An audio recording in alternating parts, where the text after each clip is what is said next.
8 Steps to Deal with Criticism. Hi, my name is Dr. Meghana Dikshit. I'm the author of the book You Matter and Brain and Performance Expert. Today's topic is 8 Steps to Deal with Criticism.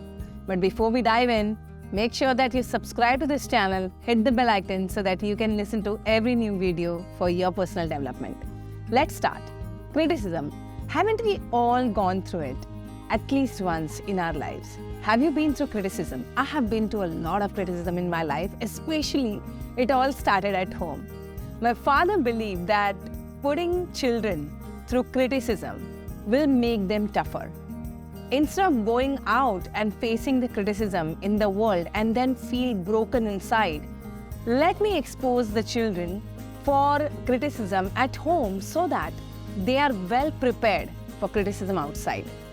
Now you see, I grew up in a very, very critical environment because of that, and it was all coming from my father's love, by the way. It wasn't coming from the space of anger or hatred. It was all coming from love and care. And most of the times I have seen parents doing this. I have a small tip for the parents. Before we dive into the understanding of criticism, if you are a parent and if you are using criticism as a tool to better your child, I just want to tell you one thing here. For your young child, especially under the age of 7, 8, when they do not have the logic developed, when they do not have the rational developed, and when you constantly criticize them and tell them that, oh, you know what, you can do better than this. Oh, you know what, you can definitely have got that better marks. I have spoken to hundreds and thousands of my students. And most of the times people have resonated with this, that it's not the 99% that you got, but it's the 1% that you lost in the exam that was asked by a parent. And I'm a parent and I know the parents generally do this out of care and love so that they are toughening their children. They're making sure that their child is ready to fight the world, making sure that their child is achieving more and more. So having said that, I just want to appeal to every parent here if you're watching this video. Remember this, the world outside is anyway filled with threats, filled with criticism, filled with competition. That's a part of the world, right? But if your child is exposed to criticism at a young age, at home, what's going to happen is your child will not understand the difference between what is a safe world and what is an unsafe world. For your child, criticism will become its love language. And what's going to happen eventually is your child is going to do it. What happens when you criticize your child at home is your child feels it's a safe thing, it's a normal thing, it's a usual thing, that this is a way of love. And when your child goes into the world, ideally your child should be prepared to understand what is safe and what is unsafe. But since at home they are exposed to the criticism so much that they feel criticism is safe, and when they go outside in the world, they do not understand the difference between what is safe and what is unsafe. So just a small tip before we move forward to understand if you're already dealing with criticism, how can you overcome it, or how can you start working on that area of yourself? So let's understand, how do you deal with criticism? The most common thing that I see in people is the moment they are criticized for something, the anger is something that comes up as a first response. Or most people try to avoid doing things just because they do not want to go through the criticism. I've seen a lot of people, those who go defensive or those who become aggressive when they are criticized. Now, criticism is not always bad. Hear me out, okay? There are two kinds of criticism: fair criticism, unfair criticism. There's a criticism, purely spiteful criticism, and there is something called as feedback criticism. Now, if you understand, criticism can be a great tool to improvise what is lacking in us. None of us are perfect, let's be honest with that, and we all make mistakes. So if somebody is there who's out, looking out for you and who's telling you what needs to be improved or what do you need to change in this particular area, it will rather help us to improvise on our skills, the gaps between the results that you want to create and the goals that we have and stuff like that.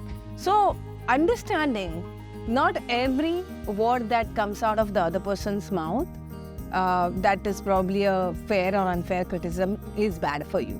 So with understanding of that, let's first understand how does a fair criticism look like and how does unfair criticism look like, so that you can separate the two things together.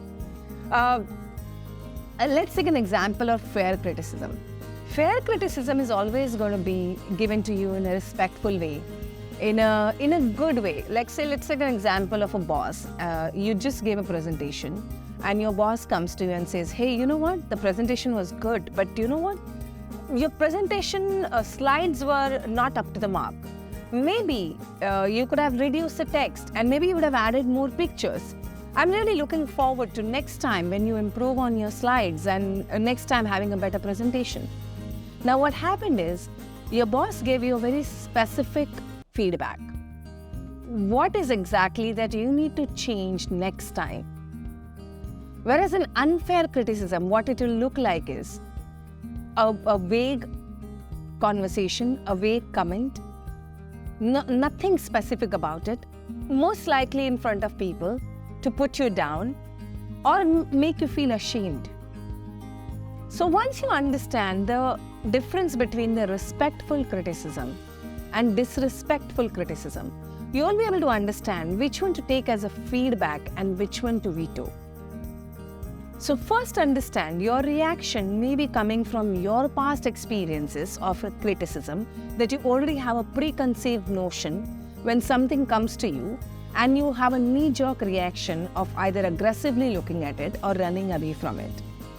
So first, distinguish between the criticism that has come to you, whether it's fair or unfair. Now that you have understood the difference between the fair criticism and unfair criticism, let's dive deeper and follow step-by-step process to overcome any criticism that has come in your way. Step 1, staying calm.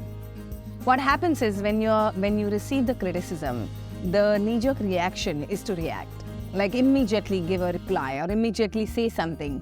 And most often when you are wound and when you are like having certain sort of an emotion that is rising up in you, most likely anger, you're going to be saying certain things that might damage your reputation.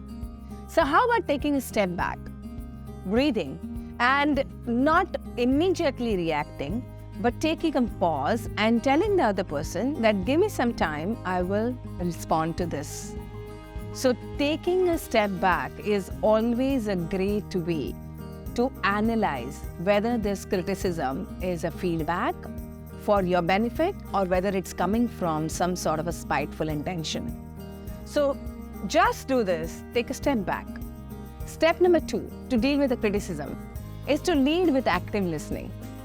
Always remember, as I said, the knee-jerk reaction to any criticism is to avoid it or maybe react to it or justify it or, blame or put excuses or something like that, right? So when you start training your brain to keep calm in such a situation, you also want to activate your active listening skills. And one of the videos that I have done related to the active listening skills is, you would like to check out this video on the YouTube. How do you develop your active listening skills? So what you need to do is start working on being very active listener. Any information, and it's not just in the form of feedback or a criticism coming to you, but any information that comes to you.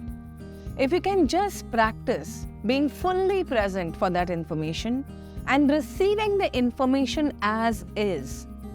Most often than not, what happens is we are listening to somebody just because we want to react or we want to respond or we want to give answer back to that person. So do not do that. Just practice the active listening skill.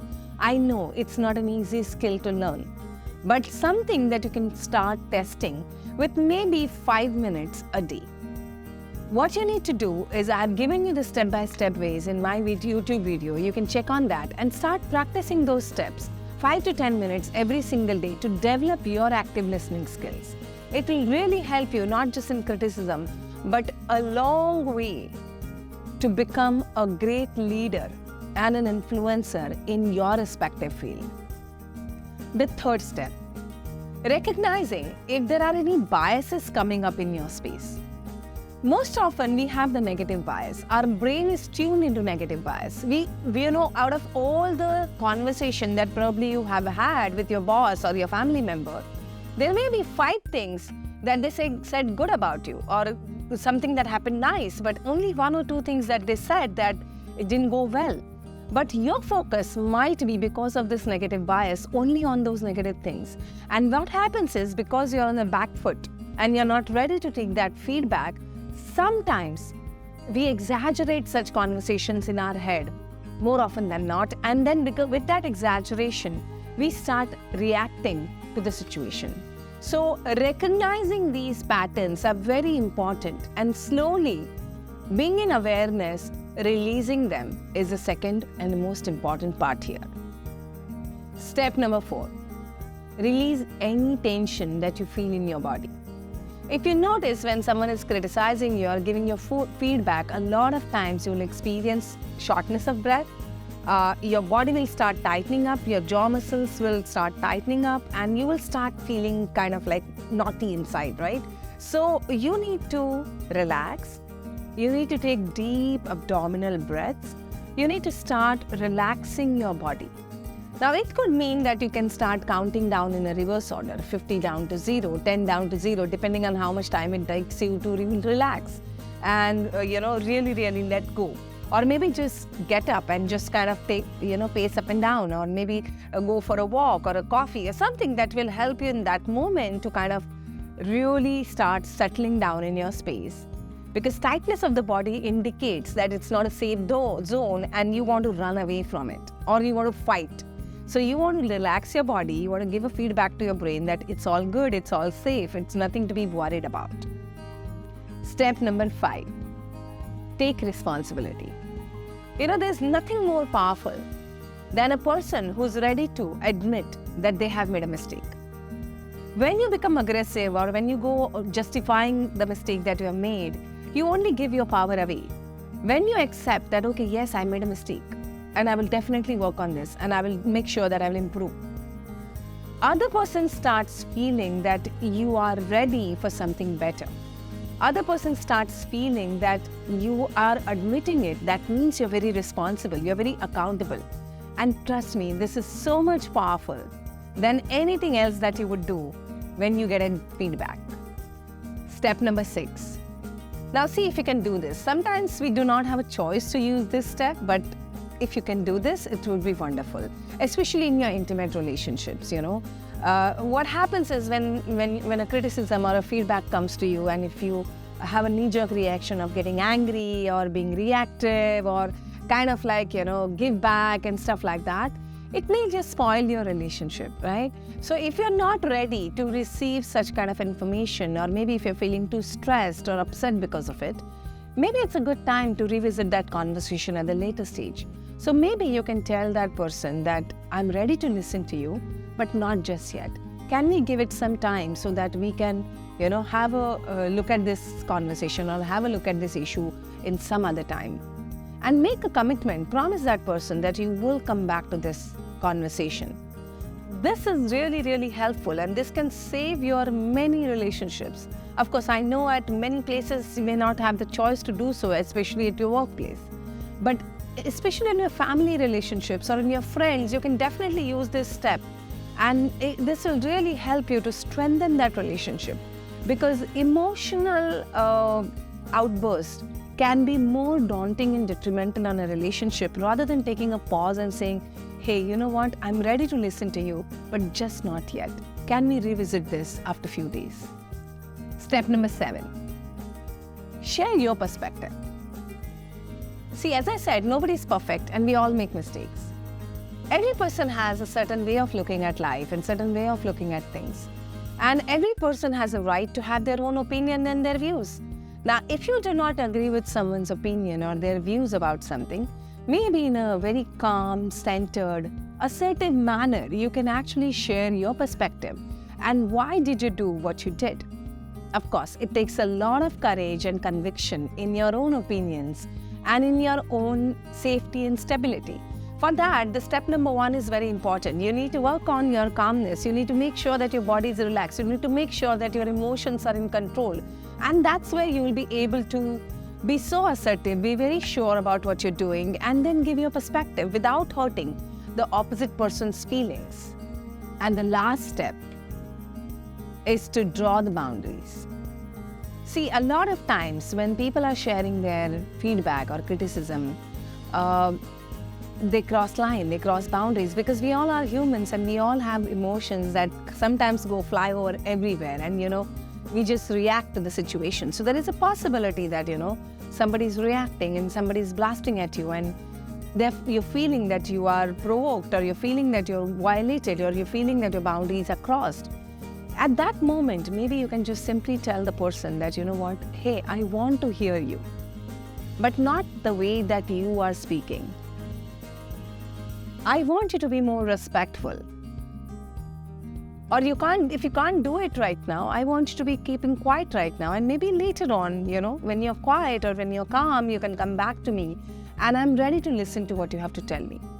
But if you're going to be disrespectful with me, I'm going to leave, or you please leave. I know, again, this is a very threatening place for some people, because some people have never done this and never drawn the boundaries. So they cannot get up and say these things. So it's very important that you start working on yourself, because criticism is not always bad. You can use this criticism to apply in your life to see what can you learn, how can you better yourself, how can you grow above that area. But yes, if it is really, really harmful, you must step up and use all of these 8 steps to develop yourself so that you can stand tall, powerful, and you can talk to the person and say, hey, you know what? I'm ready to listen to you, but not like this. Be respectful. Tell me, which step are you going to use in your conversations? Trust me, any one of them are pretty powerful. Tell me in the comment section, which one are you going to use? And make sure that you send this video to at least 10 people. See you soon.